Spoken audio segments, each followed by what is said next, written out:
Vamos a iniciar con páncreas y vaso. Para finalizar, vamos a hablar de la glándula del páncreas. El páncreas es una glándula endocrina y exocrina. ¿Eso qué significa?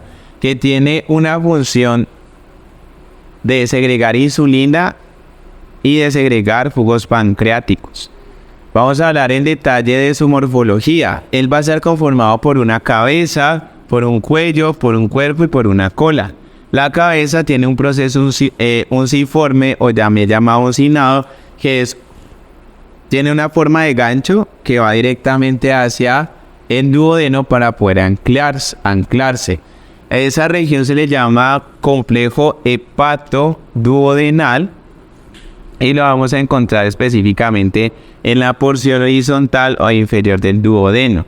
Es secundariamente retroperitonizado. ¿Eso qué significa? Que hay unas fascias de coalescencia que envuelven al páncreas y lo fijan hacia la pared posterior del abdomen. O sea que el páncreas es difícil de que se mueva de ahí. Y pesa aproximadamente 90 gramos. Vamos a verlo en detalle. Miren ahí la cabeza, el cuello, el cuerpo y la cola. Entonces ese sería el páncreas, ese sería el duodeno. Eso serían los riñones, riñón derecho, riñón izquierdo. Y por aquí ya estaríamos observando los grandes vasos descendiendo por el abdomen. Miren aquí el proceso uncinado, también llamado unciforme, cómo se ancla a esa región del duodeno. ¿Cuáles son las relaciones del páncreas? El páncreas está en contacto con la cara posterior del estómago. Miren en esta imagen cómo nos representan el estómago. Lo han retirado con unas pinzas para poder observar el páncreas. El páncreas sería todo esto. El número 2 nos representa la transcavidad de los epiplones. En medio de esta región vamos a encontrar una bolsa omental. Es un espacio por donde va a estar pasando como tal el peritoneo. Y el colon transverso, que ya se ha representado con el número 3. Esas son las relaciones anteriormente que tiene el páncreas. La cabeza del páncreas está relacionado con la vena cava inferior. Miren aquí la cabeza del páncreas, esa sería la vena cava inferior. También está representado con la arteria aorta. Miren la arteria aorta cómo desciende. Aquí estaría representado. Y la número 3, las venas y las arterias renales, que ya van directamente en relación con los riñones. En el cuello y en la cola vamos a encontrar las venas que van a estar pasando por detrás específicamente de esas regiones, como en la vena porta, la vena mesentérica superior y la vena y la arteria esplénica junto con el vaso. Las relaciones del cuerpo, vamos a encontrar el diafragma, la arteria mesentérica superior, que sería esta de número 2, la glándula suprarrenal del riñón izquierdo, el riñón izquierdo del número 4 y el número 5, los vasos renales izquierdos que van dirigidos hacia el riñón. Aquí nos representan a nivel de las vértebras L1, L2, esa sería la vena cava inferior, la arteria aorta abdominal y la arteria mesentérica superior junto con el riñón izquierdo. Esos serían como los límites que hay de las relaciones que tiene el páncreas junto con esos grandes vasos. Observemos el proceso unciforme o también llamado uncinado, que nos representa como un gancho que se ajusta hacia la porción ascendente e inferior del duodeno.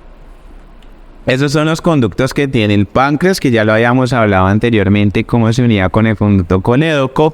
Ese sería el conducto pancreático común, conducto pancreático principal y conducto pancreático accesorio. Les recuerdo que el conducto pancreático principal se une con el conducto colédoco y el conducto pancreático accesorio continúa su trayecto de manera solo. ¿Cuáles son las funciones que tiene el páncreas? Aquí tenemos una función endocrina y una exocrina. La endocrina secreta hormonas, como cuáles, la insulina, el glucagón y otras. Simplemente hablo de esas dos como de manera muy general, que va a estar distribuyéndose en el torrente sanguíneo para mantener los niveles de la glucosa normales. Exocrina, ¿qué pasa con esa función? El páncreas ahora me secreta enzimas al intestino delgado para ayudar a la absorción de proteínas, grasas y carbohidratos. Recuerden que el quimo, cuando pasa del estómago al intestino delgado, específicamente en el duodeno, él pasa con un pH ácido. Y justo el páncreas ayuda a neutralizar ese quimo con un jugo pancreático alcalino, precisamente para neutralizar ese sistema, ese quimo que ya va directamente al intestino delgado. Observemos aquí la ampolla hepatopancreática o ampolla de Vader, que va a ser la comunicación entre ese conducto colédoco y ese conducto pancreático principal. Si lo vemos ya desde una vista interna, desde las capas musculares del duodeno, encontramos la papila duodenal mayor. Esa es la irrigación de la cabeza del páncreas. Va a estar dado por la arteria gastroduodenal y la arteria mesentérica superior, a través de las arterias pancreático duodenal superior posterior, superior anterior, inferior posterior e inferior anterior.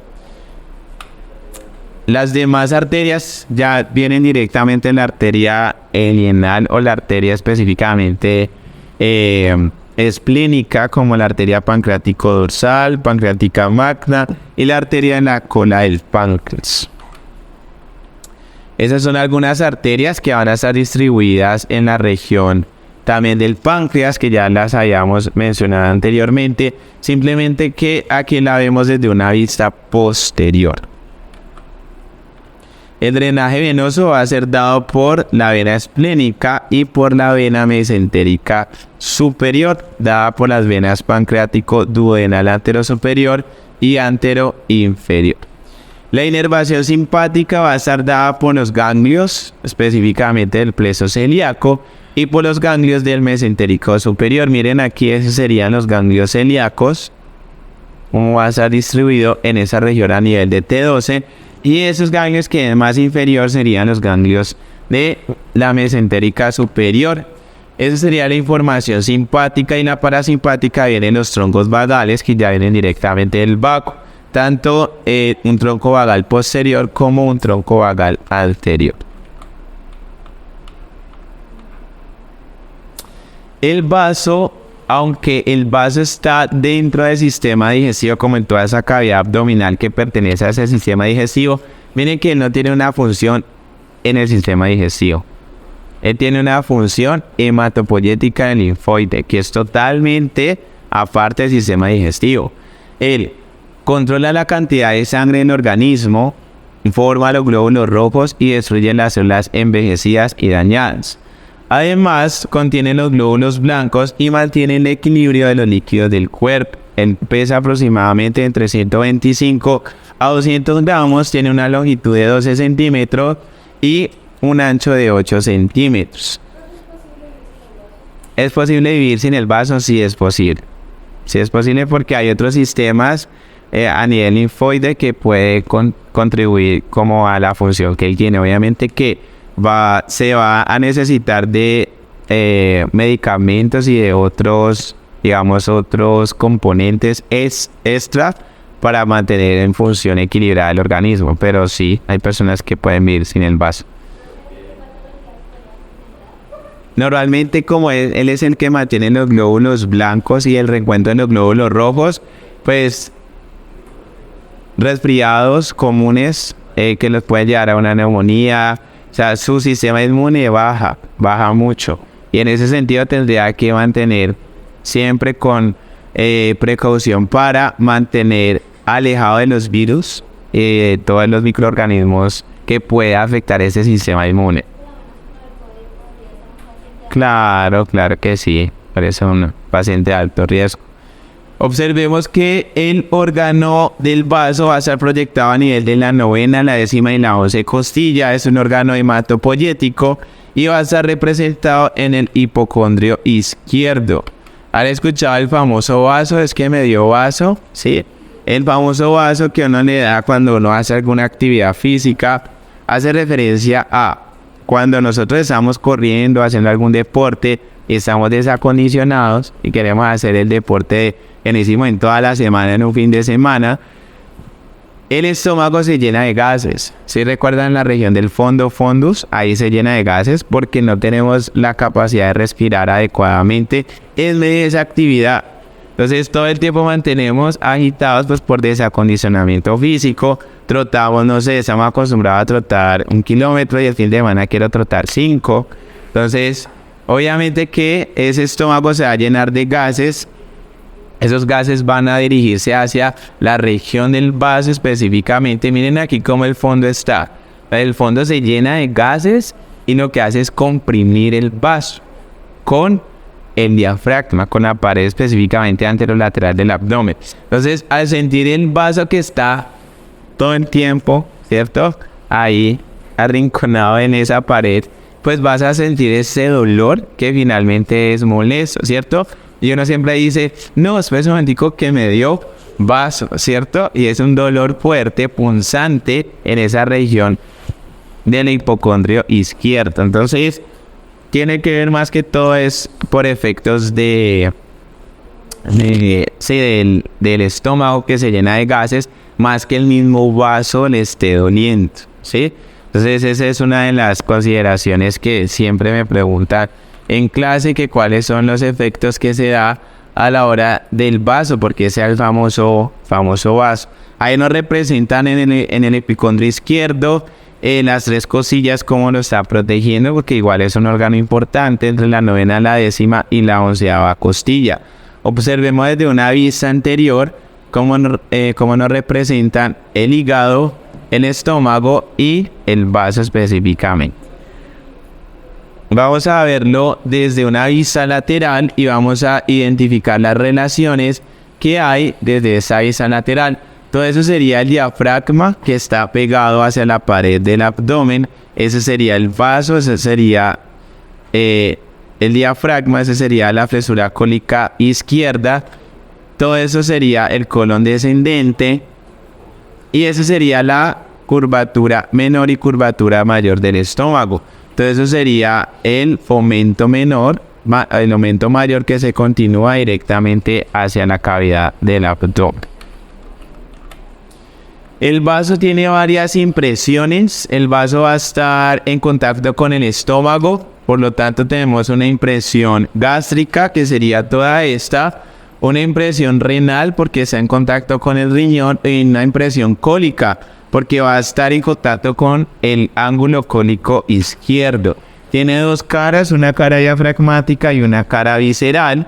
Tiene el ilio que por ahí justo va a estar pasando el paquete vascular para segregar todo el tema de los glóbulos blancos. Vamos a observar en detalle algunos recesos con el peritoneo, como por ejemplo ese ligamento que está en contacto estrecho con el aumento mayor. Ahí nos representa el ligamento espleno-renal. Y todo esto sería el riñón, que ya sería en la región más posterior. Ese sería el páncreas. Ahí nos representan la cola, el cuerpo y ya en la región más proximal el cuello. Miren aquí el ángulo cólico izquierdo y por eso es que el vaso tiene esa impresión. Esas son las arterias y venas que lo irrigan, la arteria esplénica y pancreática mayor. De igual manera la vena gástrica corta y la vena esplénica. Hemos finalizado nuestra clase el día de hoy.